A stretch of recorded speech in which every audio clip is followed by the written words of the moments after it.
আসসালামু আলাইকুম রহমতুল্লাহি ওয়া বারাকাতুহু। আপনারা সকলে জানেন ইতিপূর্বে আমি আপনাদের এই কৃষিকাজের কিছু ভিডিও দিয়েছিলাম।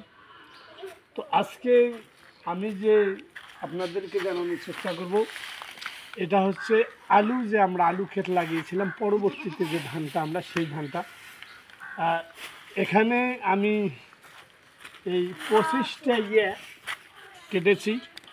কারণ হচ্ছে আমার গরুর জন্য আবহাওয়া খারাপ, যে কারণে গোখাদ্যর সমস্যা হচ্ছে, এবং ছাগল, আপনারা দেখেন যে ছাগল, এই ছাগলগুলোও খাচ্ছে,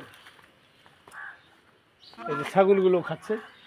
এছাড়া আমি আপনাদের এই ধানগুলো এই এই জায়গায় মাড়াই করতেছি, কারণ হচ্ছে অল্প ধান, যেহেতু গাড়ি দিয়ে মাড়াই করা সম্ভব না, যে কারণে আমি নিজেই মাড়াই করতেছি।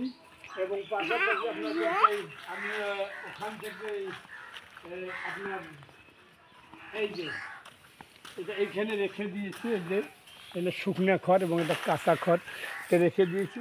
এবং পাশাপাশি এখান থেকে আমি আপনাদেরকে দেখানোর চেষ্টা করব যে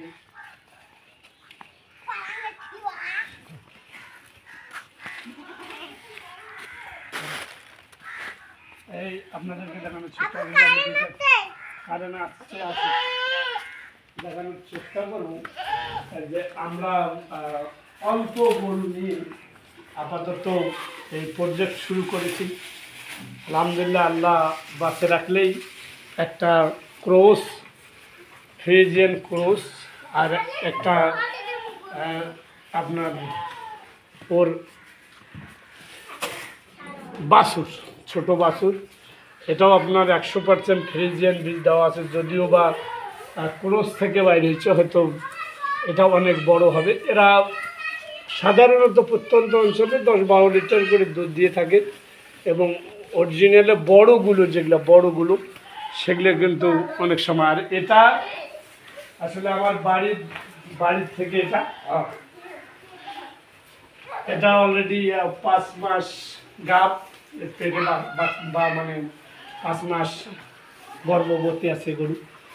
পাশাপাশি এটা হয়তো 7 মাস পর সম্ভাবনা আছে যে এখানে গর্ভবতীর সম্ভাবনা আছে।